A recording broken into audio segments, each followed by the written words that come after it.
মতো অতটা ছটফট করে না। জাংকুকও তেকে নিয়ে তেমন চিন্তা করে না। আয়ু নানাভাবে তেকে অত্যাচার করে, জাংকুক দেখেও কিছু বলে না। আয়ু বানিয়ে বানিয়ে কথা বলে তের নামে এবং তেকে মার খাওয়ায়। প্রায় প্রতিদিনই তেকে মার খেতে হয়। মোট কথাতে জাংকুকের সামনে পড়লেই তেকে মারে, আর কোনো ভুল করলে তো কথাই নেই। এই 1 মাস জাংকুকের চোখের দিকে তাকিয়ে কথা বলার সাহস পায়নি তে, সবসময় নিচের দিকে তাকিয়ে কথা বলতে হয়েছে।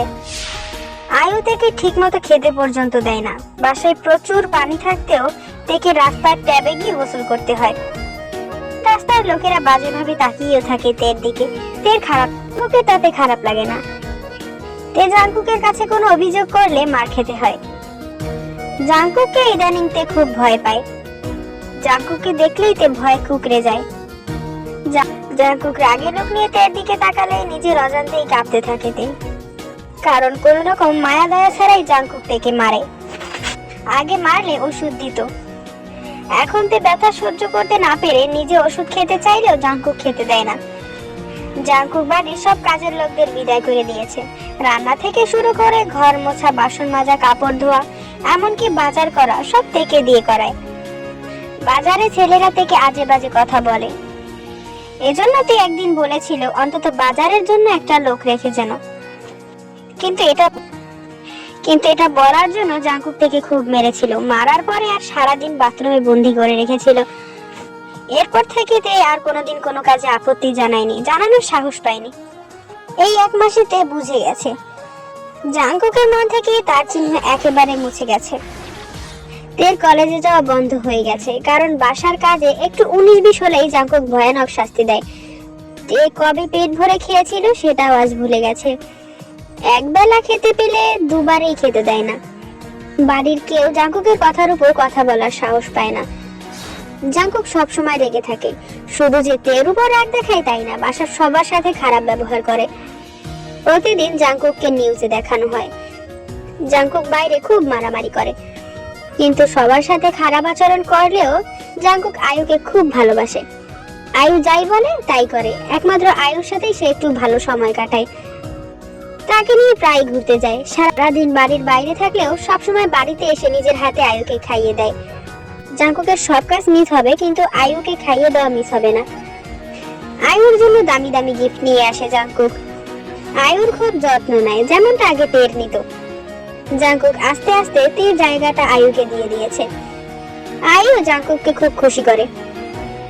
আগামীকাল জাংকুক আর আয়ুর বিয়ে। তে রাতে শুয়ে আছে, চোখ দিয়ে অনবরত পানি ঝরছে তের, কারণ আজ সে মার খেয়েছে।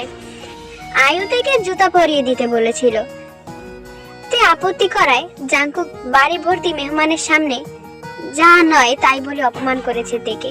তের বাবা মার পরিচয় নিয়ে কথা বলেছে, এমনকি তার মায়ের চরিত্র নিয়ে প্রশ্ন তুলেছে। সবার সামনে জুতা পরিয়ে দিতে বাধ্য করেছে, জোরে জোরে থাপ্পড়ও মেরেছে।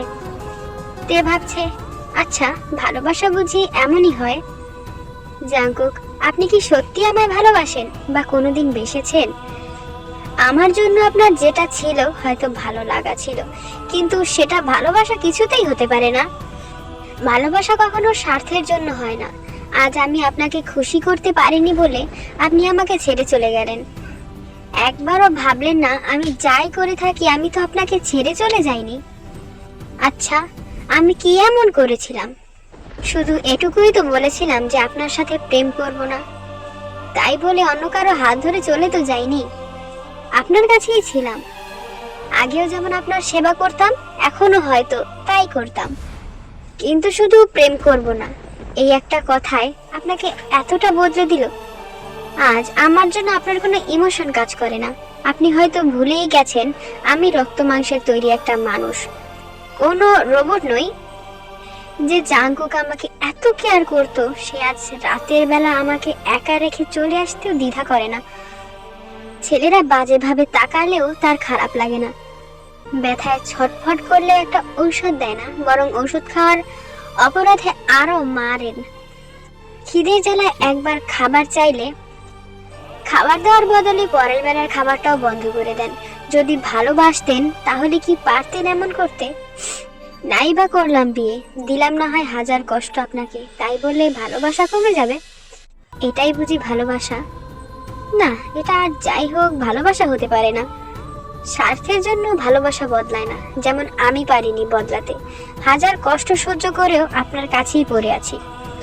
পারিনি আপনাকে ছেড়ে চলে যেতে, পারিনি নিজেকে বদলাতে, কিন্তু আপনি বদলে গেছেন।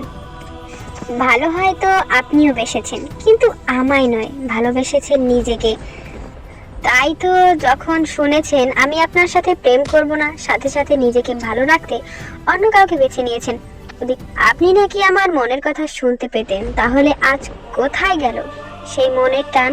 কেন আমার নিঃশব্দ কান্নার আওয়াজ আপনার কাছে পৌঁছাচ্ছে না? এই স্বার্থপর জাঙ্কুককে তো আমি কখনোই চাইনি। আমার জাঙ্কুক হারিয়ে গেছে। যা হচ্ছে ভালোই হচ্ছে, কিন্তু আমি যে শুনেছিলাম প্রেমিকার বিয়ে হয়ে গেলে নাকি অনেকেই সারা জীবন আর বিয়ে করে না, প্রেমিকার স্মৃতি আঁকড়ে ধরে বেঁচে থাকে, অনেকেই নাকি সুইসাইড পর্যন্ত করে। সেসব কি তাহলে মিথ্যে? নাকি এমন নিঃস্বার্থ ভালোবাসা পাওয়ার যোগ্য আমি না? ভাগ্য লাগে এটা পেতে, যে ভাগ্য হয়তো আমার ছিল না। জাঙ্কুক, আপনি কি জানেন কাল বিয়েটা করার পর ভালোবাসার পরীক্ষায় আপনি হেরে যাবেন, আর এই কঠিন পরীক্ষায় জয়ী হব আমি। নিজের হাতে আমার ভালোবাসা কবর দিব। পৃথিবী থেকে হারিয়ে যাবে না বলতে পারা এক অভিমানী ভালোবাসা।